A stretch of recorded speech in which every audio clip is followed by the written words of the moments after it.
अस्सलाम वालेकुम स्टूडेंट्स। जैसे कि हमने पहले न्यूक्लियर फोर्स को डिस्कस कर लिया था, अब हम न्यूक्लियॉन स्कैटरिंग की बात करते हैं।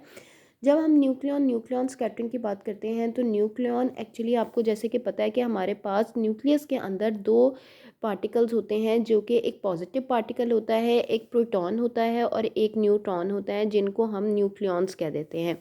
अब हम यहाँ पे बात करते हैं, हमारे पास न्यूक्लियॉन स्कैटरिंग है। इसका मतलब है कि neutron scattering, proton scattering, proton scattering और प्रोटॉन न्यूट्रॉन स्कैटरिंग। अब यहाँ पे हमारे पास ये दो जो हैं, ये दो स्कैटरिंग्स जो हैं, न्यूट्रॉन स्कैटरिंग और प्रोटॉन स्कैटरिंग, ये हमारे पास एक जैसी सेम रिजल्ट देती हैं, क्योंकि लाइक चार्जेस हैं। न्यूट्रॉन की न्यूट्रॉन के साथ स्कैटरिंग है, प्रोटॉन की प्रोटॉन के साथ स्कैटरिंग है, ये हमें सेम रिजल्ट दे रही होती है। जबकि अगर हम बात करते हैं न्यूट्रॉन की प्रोटॉन के साथ स्कैटरिंग और प्रोटॉन की न्यूट्रॉन के साथ स्कैटरिंग, तो ये दोनों स्कैटरिंग्स जो हैं वो हमें एक डिफरेंट रिजल्ट देती हैं और एक जैसा रिजल्ट देती हैं ये दोनों। ठीक है, इनसे डिफरेंट होता है लेकिन एक जैसा रिजल्ट दे रही होती है। तो जैसे कि हमें पता है कि हमारे पास स्कैटरिंग होती क्या है, कि एक प्रोजेक्टाइल होता है। ठीक है, एक प्रोजेक्टाइल पार्टिकल होता है, एक टारगेट होता है। प्रोजेक्टाइल जो है वो टारगेट पर फॉल होता है, फॉल होने के बाद वो स्कैटर हो जाता है। ठीक है, अब यहाँ पे उसकी एनर्जी जो है वो चेंज होती है। अगर तो उसकी एनर्जी जो है वो चेंज होती है, स्कैटर जो होता है। अब यहाँ पे क्या होता है कि जब प्रोजेक्टाइल टारगेट पे आके फॉल करता है तो वहाँ पे जो कुछ पार्ट है वो प्रोजेक्टाइल का स्कैटर हो जाता है और कुछ जो है वो अनस्कैटर्ड होकर सीधा ही गुजर जाता है। ठीक है, तो हम ये बात कहते हैं कि जो स्कैटर्ड होता है, अगर तो स्कैटर्ड पार्टिकल जो है, जो स्कैटर्ड पार्टिकल है उसकी एनर्जी अगर तो प्रोजेक्टाइल एनर्जी के इक्वल हो, मतलब जितनी इनिशियल एनर्जी थी उतनी ही फाइनल स्कैटर्ड की एनर्जी है, तो हमारे पास इलास्टिक कोलिजन होती है। और अगर हमारे पास जो स्कैटर्ड पार्टिकल है उसकी एनर्जी जो है वो उतनी नहीं है जितनी प्रोजेक्टाइल की एनर्जी हो, तो हमारे पास जो है वो इनइलास्टिक कोलिजन जो है वो यहाँ पर होती है। ठीक है, तो हम यहाँ पे ये बात करते हैं कि जो in scattering we will have collision, that collision would be elastic और इनइलास्टिक कोलिजन। ठीक है, तो हमारे पास जो स्कैटरिंग होती है उसमें हमारे पास इलास्टिक कोलिजन भी हो रही होती है और इनइलास्टिक कोलिजन भी होती है। If projectile particle collide with the target and after scattering, if its energy is same as projectile, that is elastic collision। अगर तो इसकी एनर्जी जो है वो सेम प्रोजेक्टाइल की एनर्जी जितनी होगी तो हमारे पास इलास्टिक कोलिजन होगी। और अगर एनर्जी जो है वो चेंज होगी आफ्टर स्कैटरिंग, ठीक है, प्रोजेक्टाइल की और इसकी एनर्जी जो है अगर वो चेंज होगी तो हम कहेंगे that is in elastic collision.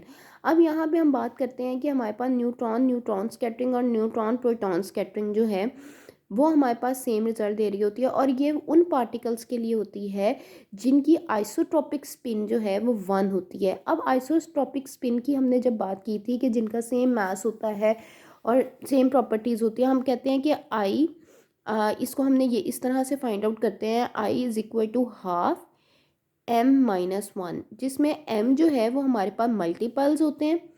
ठीक है, मल्टीपल्स होते हैं। और ये एक्चुअली क्या होते हैं, मल्टीपल्स हमारे पास क्या होते हैं, जिस तरह हम बात करते हैं हाइड्रोन की, हम कहते हैं हाइड्रोन जो है वो कंसिस्ट करता है, हाइड्रोन एक फैमिली है। ठीक है, हाइड्रोन एक फैमिली है। जिस तरह हम एक फैमिली की बात करते हैं हम कहते हैं फैमिली है, उनकी प्रॉपर्टी सेम है।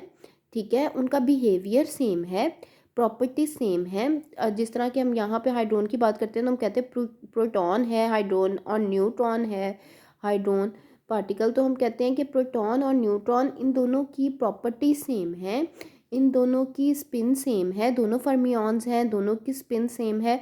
तो हम कहते हैं कि ये इनकी प्रॉपर्टी सेम है और ये एक ही फैमिली के मेंबर्स हैं। ठीक है, तो हम यहाँ पे बात करते हैं कि मल्टीपल्स होंगे 2।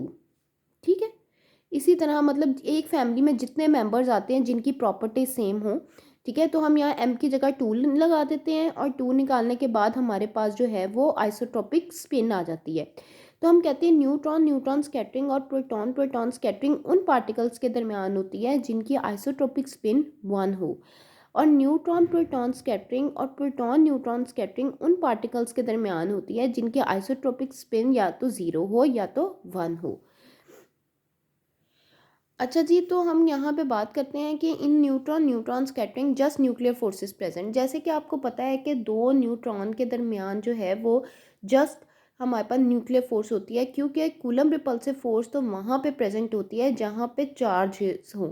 क्योंकि कूलम रिपल्सिव फोर्सेस का आपको पता है कि हमारे पास होती है F C is equal to K Q1 Q2/R²।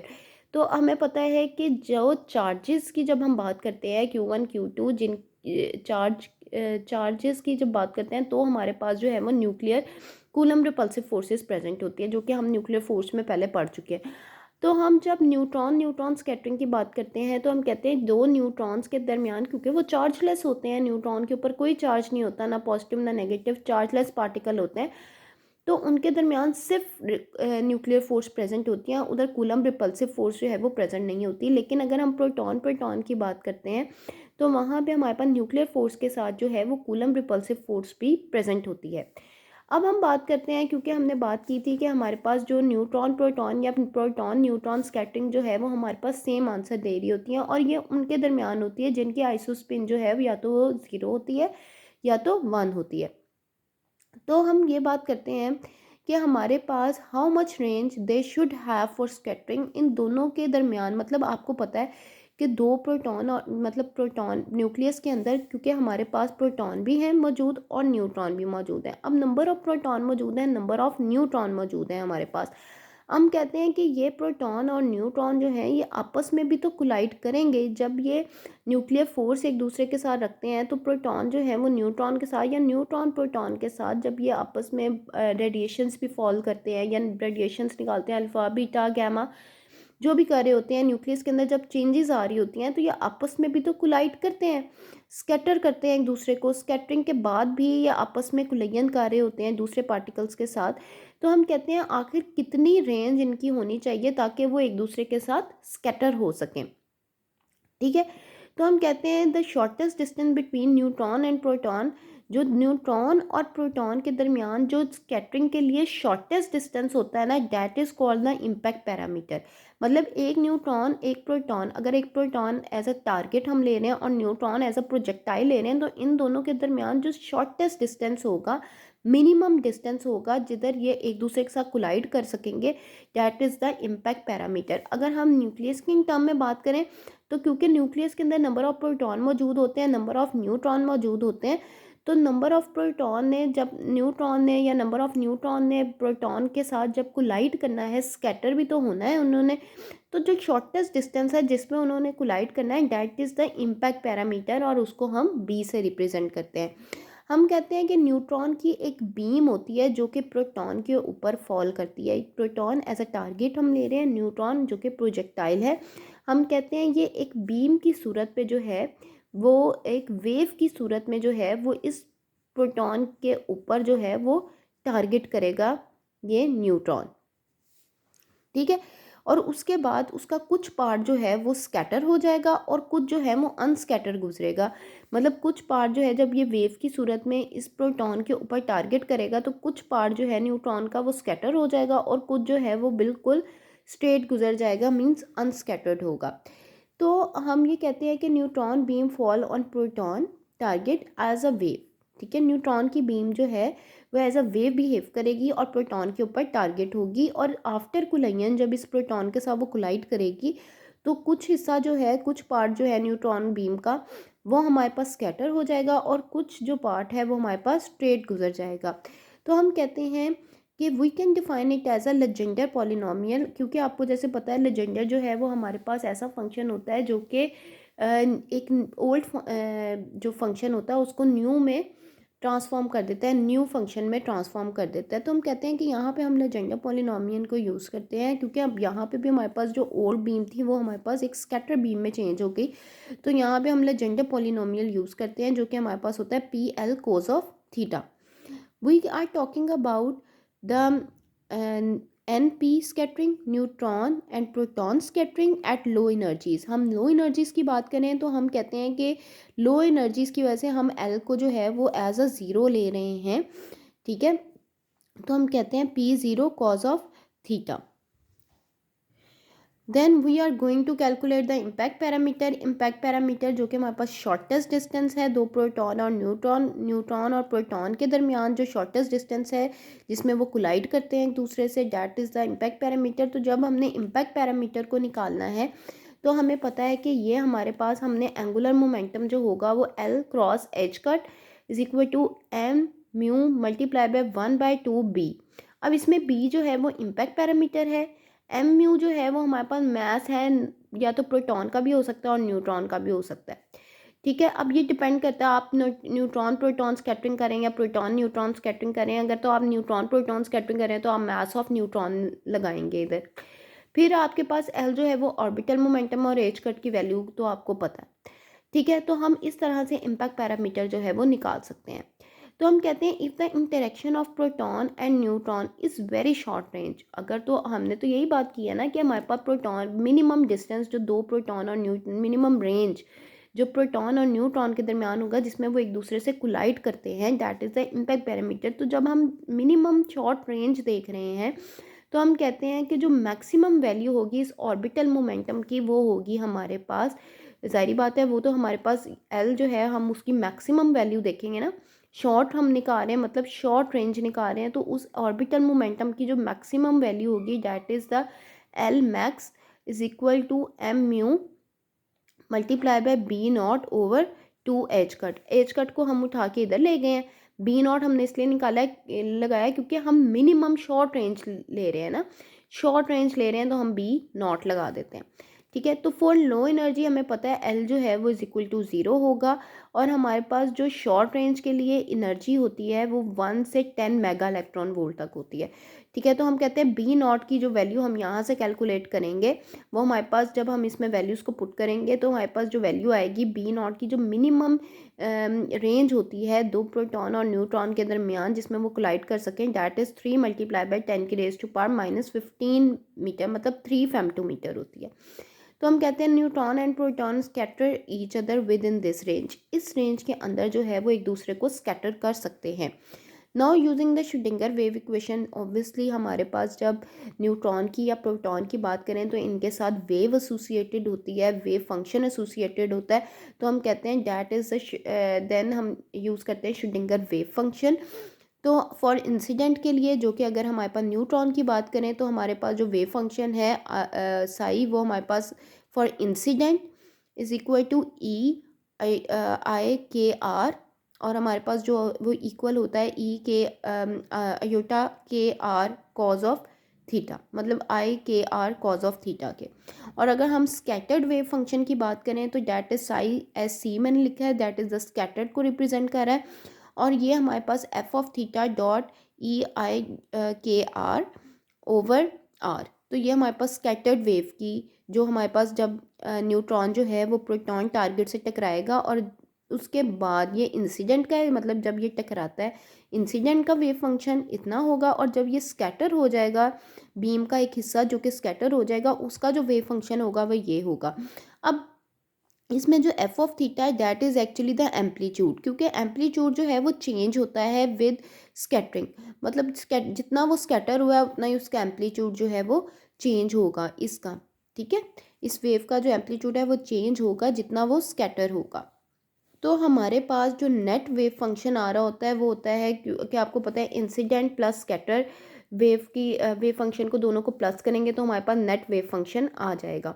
तो हम कहते हैं डिटेक्टर्स एक्चुअली जब हमारे पास यहाँ पे न्यूट्रॉन होता है और ये हमारे पास एक टारगेट है, ठीक है, तो टारगेट के बाद जब इस न्यूट्रॉन बीम ने इसके साथ टकराना है टारगेट के साथ तो उसने स्कैटर होना है, तो यहाँ पे एक डिटेक्टर लगा होता है जो कि हमें बता रहा होता है कि कितने चांसेस हैं न्यूट्रॉन और प्रोटॉन के वो एक दूसरे के साथ कोलाइड कर सके।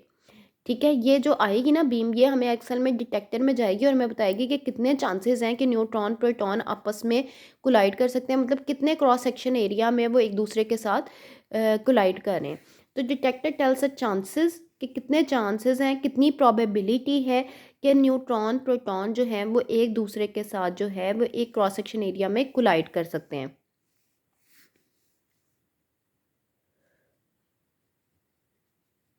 ठीक है, उसके बाद हम कहते हैं we are defining the probability by sigma. जब हम प्रोबेबिलिटी की बात करते हैं, चांसेस की बात करते हैं, तो हम सिग्मा यूज़ करते हैं।